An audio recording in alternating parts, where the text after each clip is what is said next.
Okay, welcome everyone. We're going to give everyone a minute to come in at the door. It always takes Zoom a couple minutes, a couple seconds really. Okay, I think we're here. Welcome everybody. It is lovely to see you today. My name is Rachel Scheinerman. I'm the editor of My Jewish Learning, and you are at the next installment of Off the Daf, a Talmud book club. In this series, we've been reading some of the best contemporary books written about the Talmud. If you want to study Talmud page by page directly with us, you can sign up for a daily dose of Talmud, where we send an essay every single day on what's happening on the next page of Talmud. We have tens of thousands of people in that program, and I do commend it, but there is only so much we've learned that you can explore in this learning page by page, microscope in hand kind of system. So this program is meant to complement that learning by exploring topics in Talmudic stories with some of the absolute best teachers out there. And so with that in mind, let me introduce today's book and honored guest. So Dr. Barry Holtz, would you go ahead and give a wave? You're spotlighted so folks can see you. But welcome, welcome. Dr. Holtz is the Theodore and Florence Baumritter. Am I saying that right? That's right. Baumritter Professor of Jewish Education at the Jewish Theological Seminary. He completed his doctorate at Brandeis University, I learned in writing this bio, in English and American literature. He's the author of many books, including one of the most loved introductions to Jewish sacred texts. You may remember it. It was on my parents' bookshelf. It's called Back to the Sources. But the book we read today, Rabbi Akiva, Sage of the Talmud, is his most recent contribution to that bookshelf. It came out in 2017 as part of the Yale University Press series on Jewish lives. So reminder to folks, this is a book club, so this is very participatory, and we're going to invite you to participate in the chat and by raising hands and calling on people. But I am going to hold the stage for just a couple more minutes to frame the discussion for us. And then I will step back and be facilitator. But please start readying your questions and thoughts and reactions to this book. And while you're doing that, let me just say a few words about Rabbi Akiva, the book, not the sage, and why I believed it would be such a valuable read for us to discuss. So Rabbi Akiva, who, as you, Dr. Holtz, remind us, is frequently compared to Moses as the parent of rabbinic Judaism. He is not the first rabbi, but he is the one in an absolutely critical and pivotal time in Jewish history who not only packages, but then transforms rabbinic tradition for the generations that follow. So in preparation for today, I did a rudimentary search on Sepharia, and if that's accurate, his name appears 2,200 times in the Babylonian Talmud alone, right? He is throughout that work, and also throughout all of rabbinic literature. But on any given page of Talmud, if we're studying in the Daf Yomi method, we might get only a snippet about him, a teaching, a quip, an anecdote, occasionally a developed story. So it is really nice to learn with you and through your book to focus on him and his biography as it appears from a bird's eye view in all of rabbinic literature. Now, I know that not everyone is always able to finish reading this book before arriving at this session, and I want to make sure we're on the same page. So I'm just going to say a few more words about it before we get going. Dr. Holtz, your book reminded me actually of my time in graduate school. I did a doctorate in rabbinic literature. You have a doctorate. Usually I'm interviewing rabbis in this setting. But in this book, you are citing all of my teachers and all of the books that I read in my studies in ways that are more familiar to me. And so one question you tackle really elegantly is, what does it mean to write a biography of a rabbinic sage, right? There's no ancient biographies in the sense that we think of biography anyway. There's just these scattered and isolated accounts, many of which feel very much like legend rather than direct accounts of factual history. And you offer us, I think, a quick history of how scholars have treated these accounts. And to my memory of grad school and aided by reading your text, there's sort of this pre-modern period where people took these stories at face value. If the Talmud said it happened, it happened. And then we enter the world of modern scholarship, and then we have a period where where scholars are saying, well, the supernatural things in these texts, they can't be true, but maybe the rest of it is fact, right? So if it couldn't be true, it's not, but everything else is true. Hmm. And then we have Jacob Neusner, right, who says, well, why? That's kind of arbitrary. Let's not assume any of it is fact. Just because it's not supernatural doesn't mean it's not legend. And that really set the academic community rethinking everything. And then there was a period of time when people were trying to figure out, well, what maybe we can reclaim some of it as fact. But the truth is, with someone like Rabbi Akiva, as you sort of elegantly demonstrate, we'll really never know, right? We just can't know. There are no sources on Akiva outside of rabbinic tradition. And so what we're exploring today, really, when we say it's the biography of Akiva, and I think this is just important to keep in mind, is not the biography of Akiva the man, though you suspect that he probably did live, but it's really the biography of Akiva the character, the rabbinic character who has been part of the Jewish imagination for 2,000 years. Um, Yeah. yeah, so in this book, one of the things we got to do with you is explore all the famous and favorite Akiva stories, to have them all organized in one place for us. We see him coming to Jewish learning late in life. We see him marrying the daughter of a wealthy man who doesn't necessarily approve of the match. We then see him leaving her alone in penury for decades to build a discipleship. In that discipleship, we see him arguing with colleagues, teaching colleagues, being brilliant, consoling colleagues amidst difficult arguments, engaging in mystical exploration, and finally, at the end of his life, facing a devastating death, which becomes the model for Jewish martyrdom. Right. And at the very end of the book, we see the rabbis imagine that Moses, who received the Torah at Sinai, was privileged to actually sit in Akiva's classroom, and even he couldn't fathom what happened there. Which, if that's not a statement about who Akiva was and what he accomplished, I don't know what is. Okay, so that is my quick recap of the book for everyone, and the things we explored. Dr. Holtz, is there anything you wanted to add that I missed? Well, that's it. You Okay. did a really nice job. Thank you. I should write that down. Um, I'll send it afterward if you want. this issue of um, the change in the way that scholars approached these stories and the way they were viewed throughout most of Jewish history as being factual, biographical data. And when Jacob Neusner in America and a scholar little known here, unfortunately, named Yonah Frankel in Israel, when both of them around the same time, which is really not until the 1970s, began to think about biography and the way we understand biography, which is, in a way, a form of history.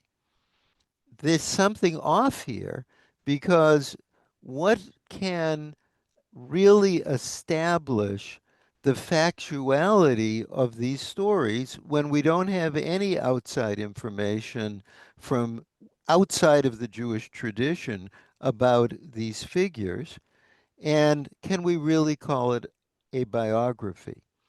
And the second issue, which you didn't mention, that is important, is that the stories about any of the ancient rabbis, and of course, Akiva, there's more to be found about Akiva than pretty much anybody, as you noted, all the hundreds of times that he's mentioned.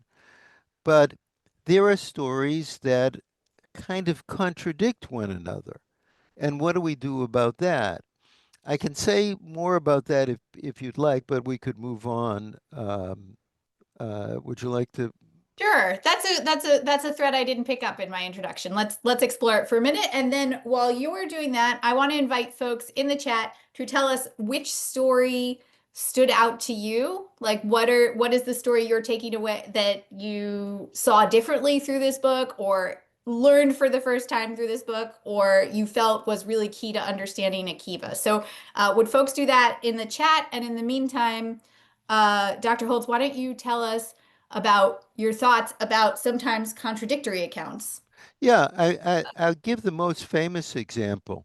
The most well-known story about Akiva's origins is the one that in your summary you highlighted, and that is he's a young man. He's working, as I like to think, this is the Hollywood version. He's working on the ranch, because I guess it was a ranch, of this wealthy guy, and the wealthy guy's daughter falls in love with him and agrees to marry him if he will go and learn Torah. And then, as you mentioned, Rachel, the um, the the father of this daughter, the wealthy man, is really annoyed that she is taken up with this, guy from the lower classes who's just a farmhand on the ranch.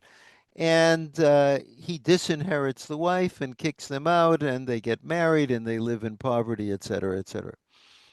So that's the opening of the life of Akiva. But there's another story we know about Akiva, which is the story that Jewish parents have said to their children from time immemorial, which is, you know that Rabbi Akiva did not really start learning Torah until he was 40 years old. It's never too late to learn Torah. And in that story, Akiva is 40 years old. He's married. He has a son. There's no wealthy father-in-law. And then one day, almost out of nowhere, he gets inspired and says, "Oh, I should go and study Torah." There's no wife telling him, "You go and study Torah, and I'll marry you." So these stories are completely contradictory. What have writers done in the past? They've smushed them together. That's a technical term from scholarship, smushing. They've smushed them together.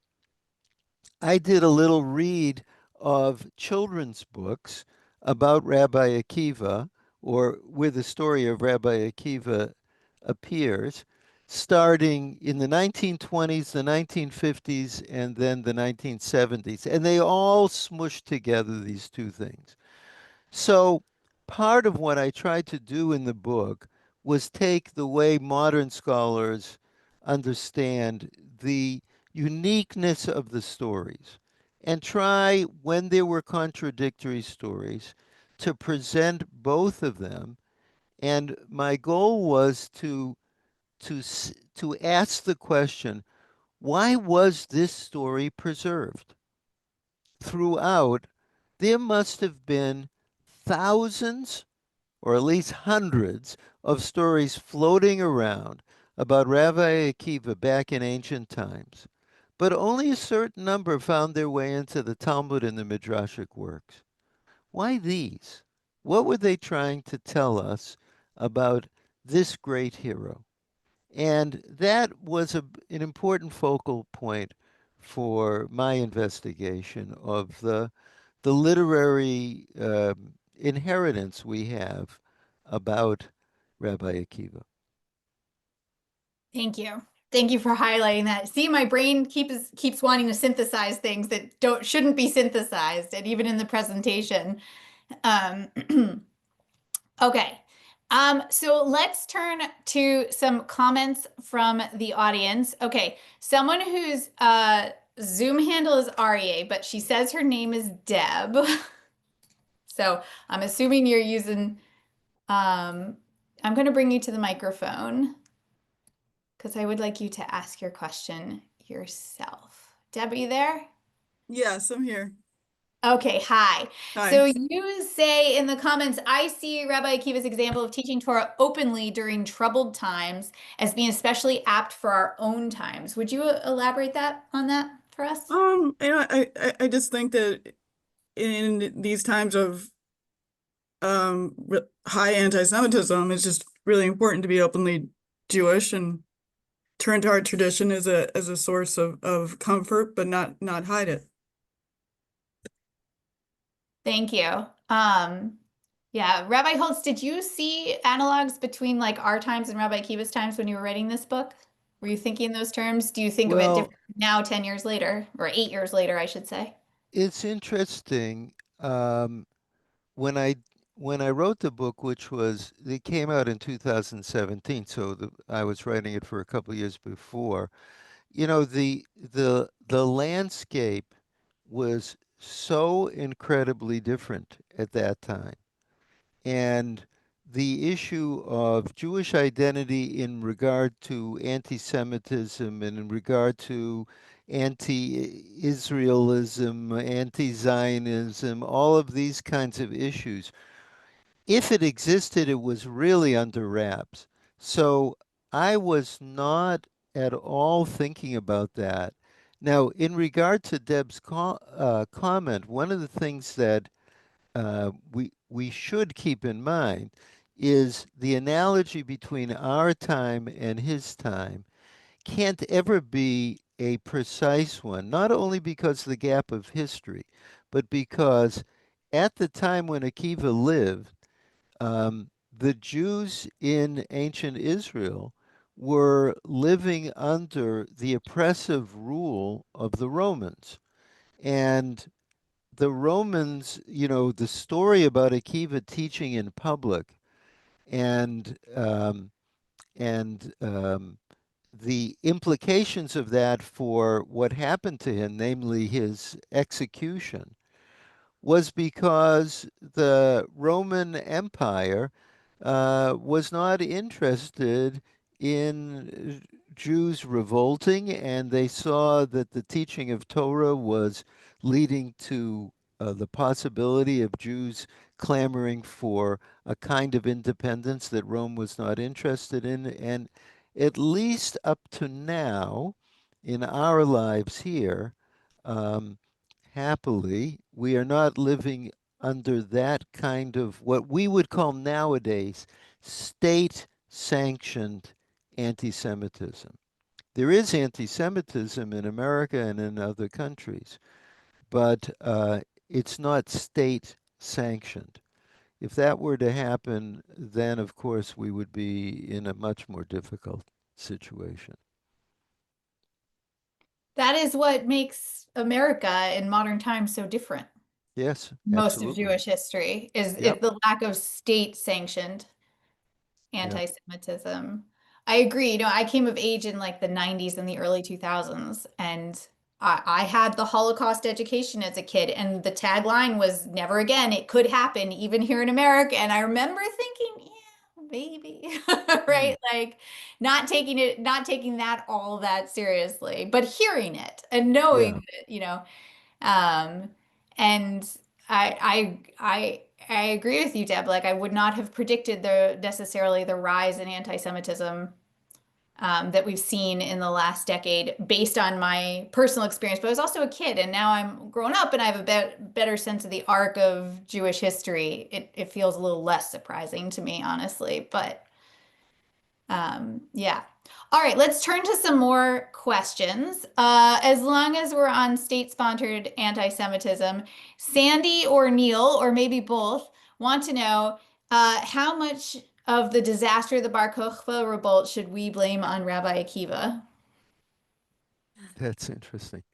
Um, well, the rabbis, of course, were in general much less positive about Bar Kokhba. He has a bad reputation in rabbinic culture.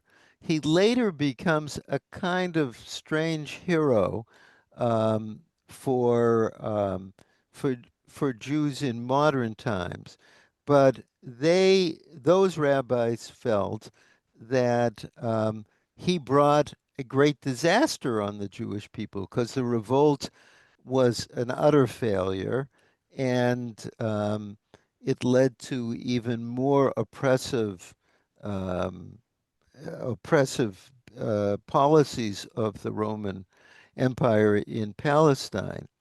Akiva has a statement about Bar Kokhba. And one of the things that scholars have felt is that statement has been in some ways magnified to suggest that Akiva was a full-fledged revolutionary. In fact, I'm blanking on the name of it now. There's a Yiddish novel that was written around 1950 um, by Opatashu, Joseph Opatashu, called The Last Revolt in English. And where Akiva is, fighting side by side with Bar Kokhba. It's kind of crazy, but I would say I wouldn't give Akiva a lot of blame. On the other hand, he was criticized in at least one Talmudic text about these statements that he made about about Bar Kokhba, this one particular statement. So yeah, Yeah, I think one of the things you do nicely also in the book is give us a sympathetic understanding for why someone might have supported the Bar Kokhba revolt, right? yes, With the yeah, hindsight of history, we know that was an absolute disaster, right, possibly more disastrous than the original destruction of the temple. It was a bloodbath. yeah, And it uh but from the perspective of those living in those decades who had seen other peoples rebuild their temples, who knew that the Jews had rebuilt their own temple once it had been destroyed, who had seen right there the idea that it could succeed maybe was not so I mean, it must not have been so crazy because usually people don't launch a campaign that they think they cannot absolutely cannot win. yeah. I mean, I think the historians say that what was unusual is that other what we would call nationalities or cultures that the Romans conquered, they let those cultures have their own kind of um, religious. That's a term that's a little anachronistic, but their own, let's say, cultural performances, their own temples that were destroyed to be rebuilt. And the Jews thought, knowing a little bit about other cultures around them, oh yeah, we'll get to rebuild our temple. But the Romans were really ticked off about the Jews, and the war against the Romans after, around the time of the destruction of the temple in 70, um, the Romans were suffering losses that they weren't expecting, and they weren't going to give the Jews the opportunity to have those rebuilding activities that they granted to other peoples. And Bar Kokhba, to his, on his side, he said, "Well, looks like they're not going to let us have this. We can take it." That turned out to be a mistake. The Romans were the greatest army in the world at the time. Let's pivot now to Lynn wants to discuss the origin of the rabbis, which is something I'm not sure we've discussed much either in the Daf Yomi series or in this setting.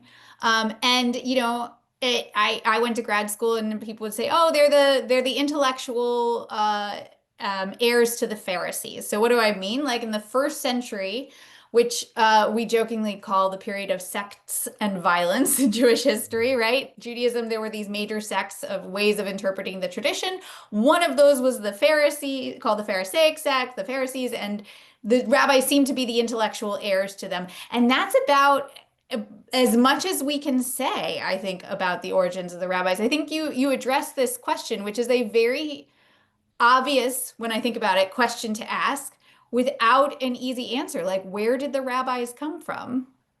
Yeah, and it doesn't have an easy answer. And there is, of course, there is something about the Pharisees and their particular approach to Jewish culture or the emerging Jewish culture, out of which it appears that this group um, of teachers uh, comes into existence. What is interesting is that when I was young and learned about the sects and the invention of rabbinic Judaism, it was a pretty clear line, and the rabbis come along and they become the heroes of the people, and they come out of the lower classes, and it appears that that isn't exactly true, and that the rabbis themselves, the ancient rabbis, weren't all that interested in becoming the leaders of the Jewish people at the time of Rabbi Akiva, and I would say, certainly in the decades right after him. That begins to change a little bit later when there is a deeper connection and a deeper desire to reach out and teach um, regular people. But before that, the rabbis just wanted to be around themselves. And they were not in the business of creating big schools. Um, there were no yeshivot the way we used to think about them back in those times. Rather, if you wanted to study with a particular teacher, you became a disciple of that teacher, and small groups of people gathered around these notable teachers. And even though in the rabbinic stories about Akiva, he has 12,000 disciples and another 12,000 come over the next decade, the fact is that it was a small movement that eventually became what we call rabbinic Judaism. So the very origin, and I'll give you an example. I have now heard a number of learned people speak about Hillel. We all have heard about Hillel and Shammai, who lived around the year 0. And I've heard people say, Rabbi Hillel said, Hillel wasn't a rabbi. There was no rabbi at the time of the year 0. Um, but Hillel's teachings, teach me the entire Torah while standing on one foot, says the prospective convert to Hillel. And he's not a rabbi because rabbiism didn't exist yet. He is a forerunner, and Shammai is a forerunner of the rabbis. There's much more mystery among the scholars about where this group emerged from than we used to talk about. The connection to the Pharisees makes a lot of sense, but it's not quite the story that we always thought it was. Yeah, you do a lovely job illuminating that in the book too. And similarly for synagogues, right? In Yeah, this period, we see just as rabbis were emerging as a group and it wasn't clear what they were for, were they for, judging, were they for teaching, like it wasn't entire, were they for preaching, like the synagogue also emerged as like a meeting place for Jews that wasn't the temple, but what was it for? Was it for prayer? Was it for study? What does it look like right, exactly? These right. things took a Yeah, long time yeah. to coalesce, and the origins are shrouded in mystery. Um, okay, I took an informal poll in the comments on everybody's favorite Rabbi Akiva story, and based on those who sort of wrote in, I would say that Moses visiting the classroom of Rabbi Akiva seems to be it. So I'm actually going to invite Chuck up here because Chuck, you said there is a parallel story in Isaac Asimov's work about Shakespeare. And I just really want to know about that. And you should also know, by the way, Dr. Holtz is his original degree is in English and literature, and he wrote on like a poet who came shortly after Shakespeare. We were chatting before this session started. So, Chuck, are you there? Can you tell us Yes, about yes. Asimov? Oh, I love sharing this story. In 1954, Asimov wrote a short story, which you can find online, called The Immortal Bard. A physics professor brings Shakespeare to the present and enrolls him in a Shakespeare class. Hmm. And the Shakespeare professor says, "Oh, I would love to meet him." And he said, "I enrolled him in your class." "Oh, who was he?" "It was that guy in the back." "Oh, that's wonderful. But you idiot, you flunked him." End of story. I Hmm. recommend everybody find that story. It's just a delight. 1954. Hmm. Yeah. And it would only be the same if then we learned that Shakespeare was martyred at the end of his life for writing the plays, right? Yes. That's so fascinating. I had no idea. Now Isaac Asimov was Jewish, but do we think he knew Yes. the story? Well, I don't know how much Judaism he knew, but he did write a commentary on the Bible. He Or is there wrote, something just about, like a tradition that is deeply embodied and studied and studied and studied that it can't help but evolve, and that the people who are so invested are going to have some awareness of are we evolving it in a way that's true to the original creator? yeah, but he Asimov was famous for writing something at every decade, every part of the Dewey Decimal System. Hmm. He wrote something in every area. Amazing guy. Yeah. Okay. Thank you.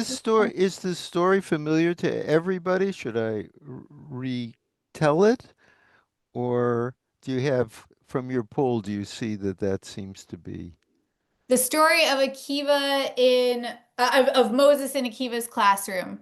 Hard to tell. Shall we, just in case just so we have everyone on the same page, you want to give us a Yeah. sentence So synopsis? the story starts like this. Um, Moses is up on Sinai,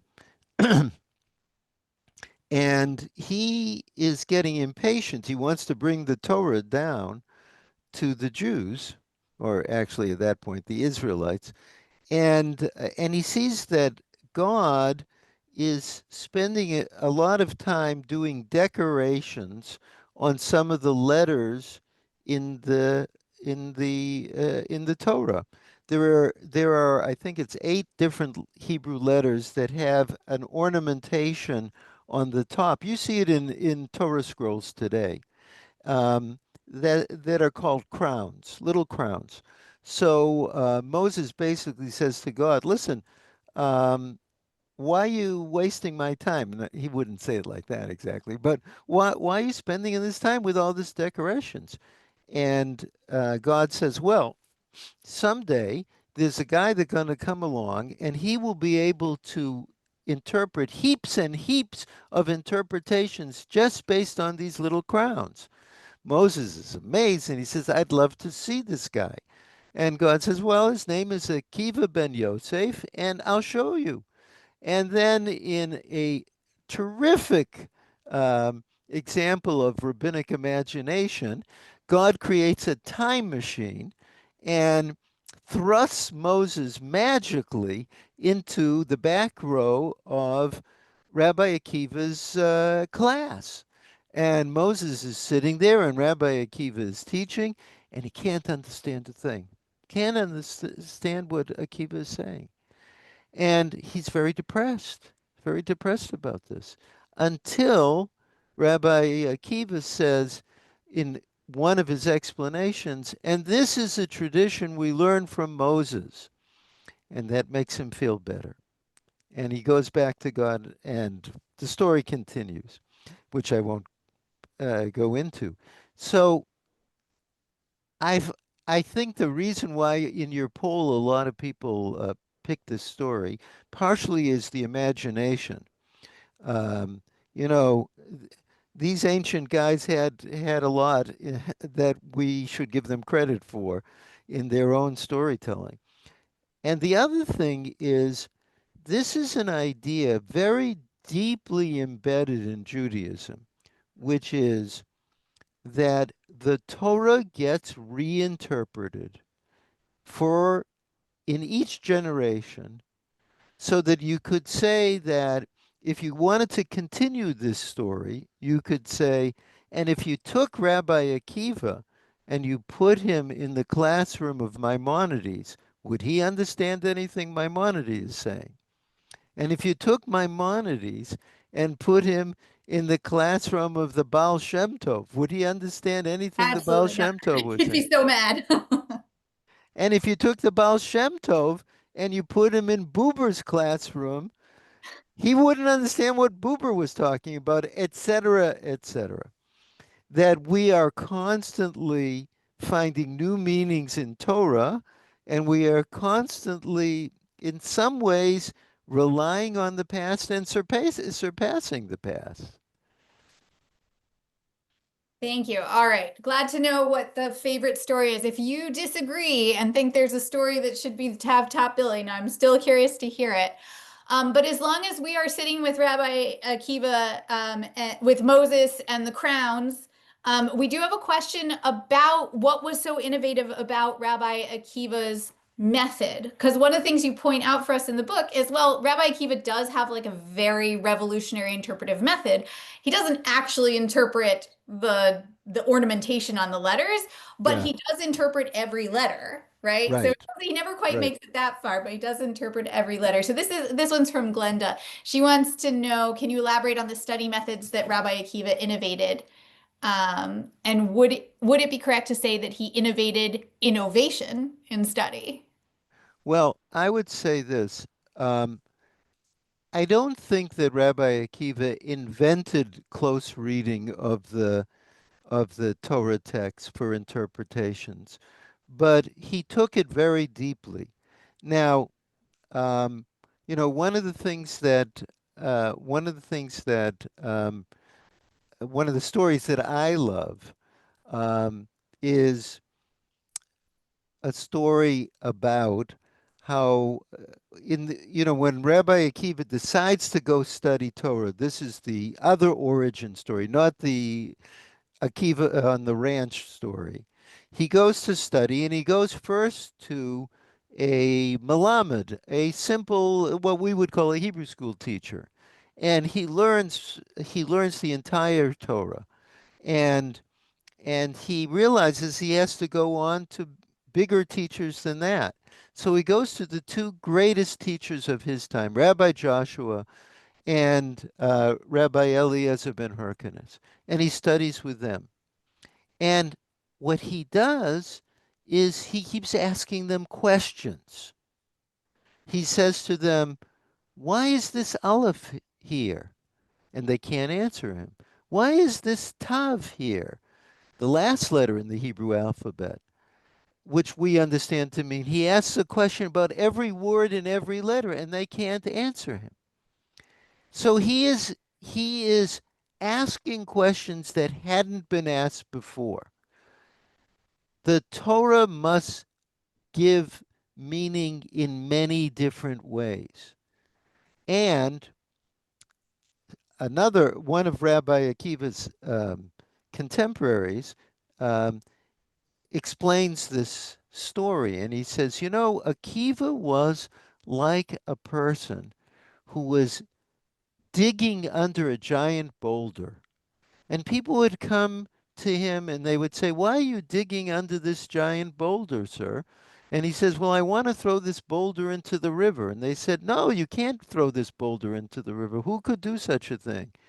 But the guy keeps digging and digging.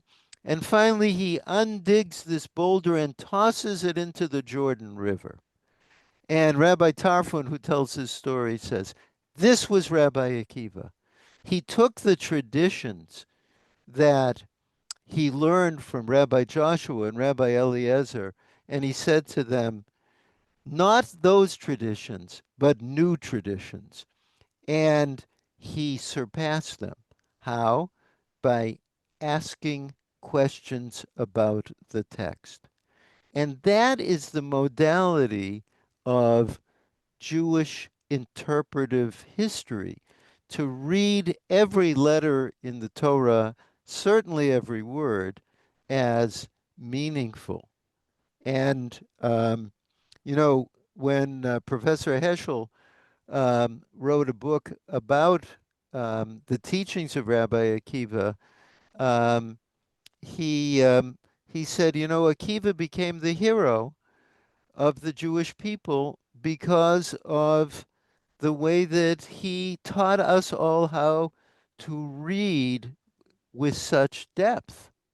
And you know, many people before me have said it's not accidental how many Jews in the modern period became interpreters of other kinds of texts, and how many Jews became lawyers who were involved in reading law very carefully once Jews entered the secular world. But this modality of reading, I think, is one of Akiva's greatest gifts. Thank you.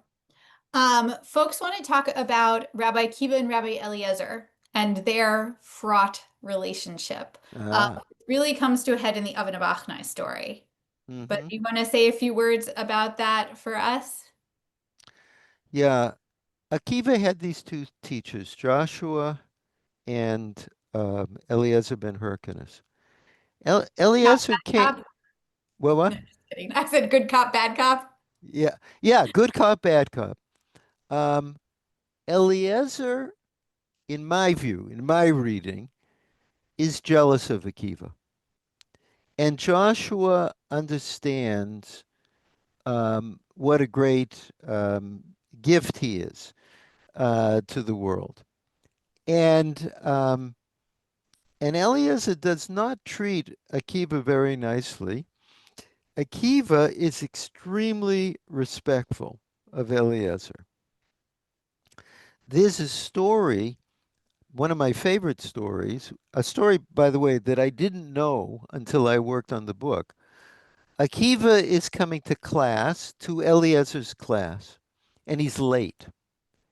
But because he's not on good terms with him, Akiva says, I can't walk into the classroom late. I had a teacher like that once. If you came late, wouldn't walk into the classroom. Dangerous. So Akiva stands outside and he's listening to the lesson through the window. And Eliezer asks the students a particular question, and none of the students can answer it. And one of the students says, "Well, you know, ask the guy that's outside." Eliezer doesn't want to ask him. Then Eliezer asks another question, and no one can answer it. And they say, you know, you should ask a keep outside. And this happens a third time, like a joke, you know, three times in a joke, and Eliezer, they can't answer the questions. And one of the students says, "Teacher, don't you realize that the Torah is standing outside? Bring Torah in." And so he agrees to bring Torah in. And Akiva comes and he first goes over to Eliezer, who is standing and teaching. And no, I'm sorry, he's sitting and teaching. And Akiva bends down and kisses his foot, kisses Eliezer's foot. "My master, forgive me for being late," or something along those lines. And then he answers the question. So that annoys Eliezer to no end. And then when he's talking, Eliezer is talking with Rabbi Joshua, and he says, complaining about Akiva, Joshua says to him, "Don't you realize how much we can learn from him?" And Eliezer doesn't want to hear that. Later, in the famous story of the oven of Achna, in which Eliezer's opinions are rejected by the rest of the rabbis, and he is in essence excommunicated. The rabbis say among themselves after they voted to excommunicate him, they say, "Well, who's going to go tell Eliezer that he's been excommunicated. And one of they say, well, let so and so go because he is the head of the Sanhedrin, the uh, I guess the court of the rabbis. And the rest of the rabbis say, no, if that were Eliezer's anger might destroy the world. And Akiva says, I will go. And that scene in which Akiva goes to inform him is an absolutely beautiful, beautiful scene where he sits on the ground and he gently speaks to Eliezer. There is no hoarding it over him. Uh, See, I win. None of that. There's none. You treated me badly. Now I get my revenge. None of that. It is like paying a shivakol. And it's a very sad ending for Eliezer. Eliezer, at the end of his life, the rabbis come to visit him. And when they come, he looks around and he looks at Akiva and he says to Akiva, you will have a very bad ending. He understands that Akiva will die executed in an extremely painful manner. So it's a long and difficult relationship. Um, some of these stories really fit together as a coherent biography. So I had a conversation with the leading scholar about rabbinic uh, stories is a guy named Jeff Rubenstein at NYU, and a very nice person, and a person I like a lot. And I went to talk to him about a question that I had, and I said, w- reading you and reading Neusner and reading all these other contemporary scholars of our time, we want to treat these stories as individual stories and not to try to make them all fit one to the next. And yet some of them seem to fit one to the next in a logical kind of way. And he said to me, you know, the guys, I don't know if he said guys, but that's me saying that. The guys that edited the Talmud, they were aware of the character qualities of the ancient rabbis who were only a few years behind them in time. And they said, the way they edited the text, there is some consistency to be found between this Akiva story and a story about the end of his life. So there is that's why I use the term imagined biography that I was after. That I don't claim it's a real biography because we have no other data. But we don't have Akiva's letters. Ironically, unbelievably, we have Bar Kokhba's letters. Bar Kokhba's letters, actual letters, were found in the Judean desert sometime in the 1960s, I think. But Nebuch, for us, if only we had Akiva's diary or his letters, we could have written a real biography. But instead, we have an imagined one. All right, we have a Jeff Rubenstein on the call. Are you Jeff Rubenstein of NYU, Dr. Rubenstein, or are you a different Jeff Rubenstein? Because if you're here, we'd love to say hi. Yeah, it's Jeff Rubenstein from NYU. Yep, I recognize your Hey. voice. It's nice to see you. Professor Rubenstein, you are evoked frequently in this space, and you have in fact been a presenter for us too at My Jewish Learning in our Talmud learning journeys. So just wanted to say hello. I did not realize you were on the call today.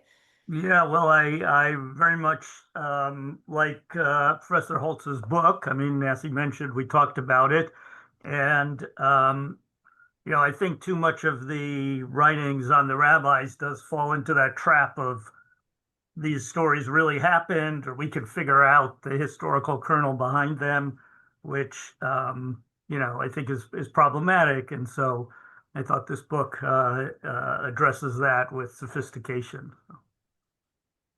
That's very nice of you to say, and I'm very glad I didn't say anything mean about you. Yeah, hop off the call, then we'll say what we really think. Of Thank you, Jeffrey. That's really nice of you to say. course. All right, let us, I think we have time for to address two more issues. Professor Holtz, you mentioned that you talk about this some at the very end of the book, but let's consider it now. You are not the only one to write a biography of Rabbi Akiva, right? Louis Finkelstein wrote one maybe 100 years ago, almost. Reuben Hammer wrote one that came out just a couple years ahead of yours. There's fictionalized biographies, right? Yochi Brandy's probably the Right, most famous one. right. And you say you have a nice statement about this in the book, but let's highlight it here for folks who are here. Everybody who writes about Rabbi Akiva has an aspect of him that comes to the fore for them, I think, Hmm. if that's a fair way to say it. So Hmm. what do your counterparts think, and what do you see, what do you highlight and see that's different? Well, you know, the Finkelstein biography is a good example of the way people used to write about this before the kind of scholarship that came in over the past 30 years or so. And um, it's fascinating that, for example, he will tell you about what Akiva's house looked like growing up and what his father did for a living. But we don't have a single source that tells you about anything about his parents aside from his father's name. We don't even know um, where he grew up. Um, we don't know what his house looked like. But what Finkelstein did is he extrapolated from, well, he must have lived in this kind of house because those were the kinds of houses people lived in. And he must have done this kind of work because what else could he have done? So it was a lot of invention based not on nothing, but based on what the scholarship was at that particular time. What's interesting in terms of the point of view that Finkelstein really um, had a kind of radical political notion about Akiva and the ancient rabbis and saw them as, the proletariat, which nowadays scholars don't view them like that. Um, and this was written around the time of the Great Depression. And, you know, I never knew Finkelstein personally. He was alive when I came to JTS. I knew people that had studied with him, and by the time people had studied with him in the 1960s, he had become a pretty right-wing kind of character. Um, during the Sturm und Drang about the war in Vietnam among JTS rabbinical students, he was, you know, absolutely opposed to them doing any kind of political um, activities and holding uh, meetings about politics and the war. And yet there he was in 1930 writing about, the, uh, the people should rise up kind of feeling in his Akiba book. Um, so as as you noted, I tried as best as I could to take advantage of the academic scholarship and to represent it as as cleanly and as accessibly um, as I could. Um, and I learned a lot from it, obviously, Jeff Rubenstein being a really great example of that.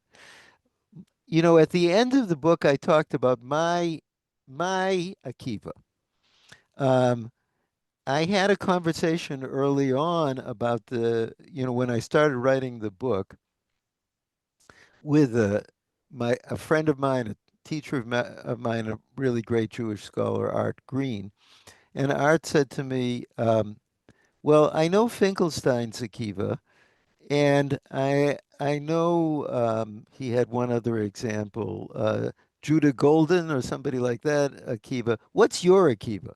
And I realized at the end I wanted to answer that question.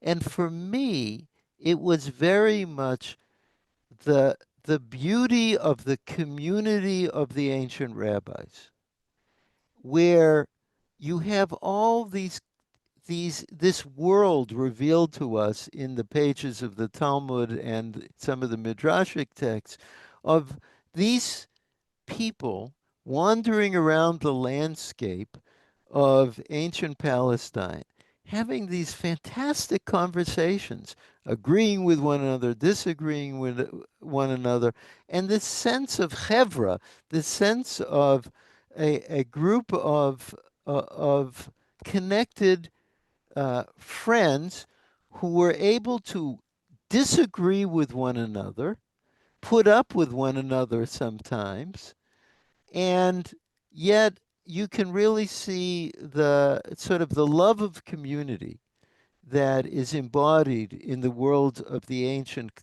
rabbinic culture, in which Akiva is such a fantastic representative, because one thing that I really admire in the stories about him is his modesty. And I'll conclude by one story, which is really a beautiful story about him, which is he shows up with Rabbi Eliezer at a community that is suffering from a drought. And of course, they believe that droughts and rain were caused by God.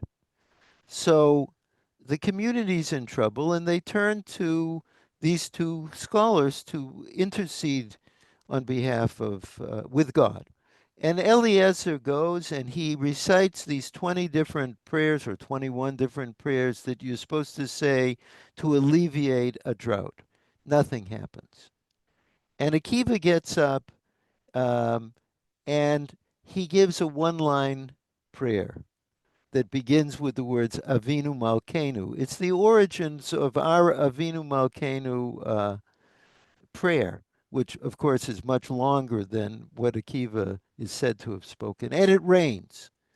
And then you see two of the rabbis gossiping, and one says to the other, I'll say it in our lingo, boy, this Eliezer has really lost his mojo with God. And then a heavenly voice comes down.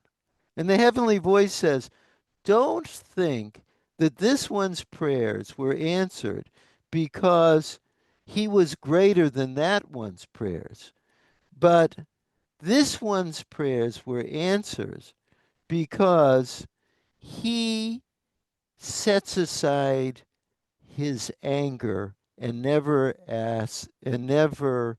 um, tries to revenge. Mavir al midotav, which is a kind of strange rabbinic statement, which means pass over your anger.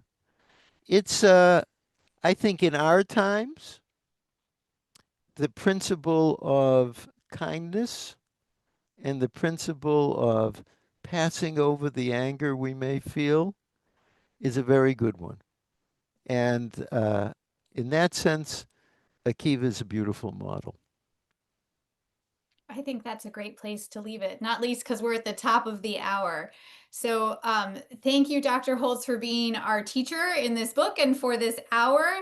Thank you to all of you for your thoughts and comments and questions, and for bringing other things to the table, like Isaac Asimov's stories, or manifesting people who just were discussed and then appear on this phone call. We will reconvene for this book club in December. We are going to take a left turn and we're going to try we're going to do some contemporary fiction inspired by the Talmud. So we're going to read Ruby Namdar's The Ruined House. We will send all that information to you by email. It's a contemporary novel in which the Talmud figures in really interesting ways. So it's a very different way of approaching this learning. That's what's so fun about this book club. We get to try lots of different things. And it's a really unique book. So I hope you will join us then.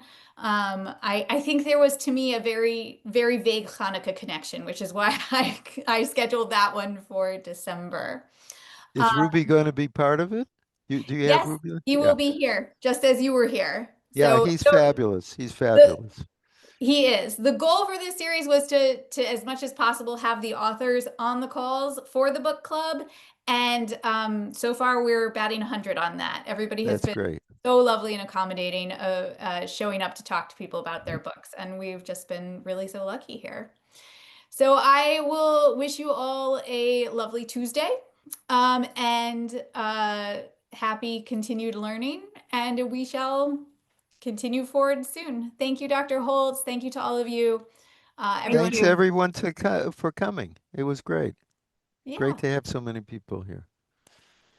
it was. Okay, take care, everyone. Thank you, Rachel. Thank you so much. Take care. Thank you. It was very interesting.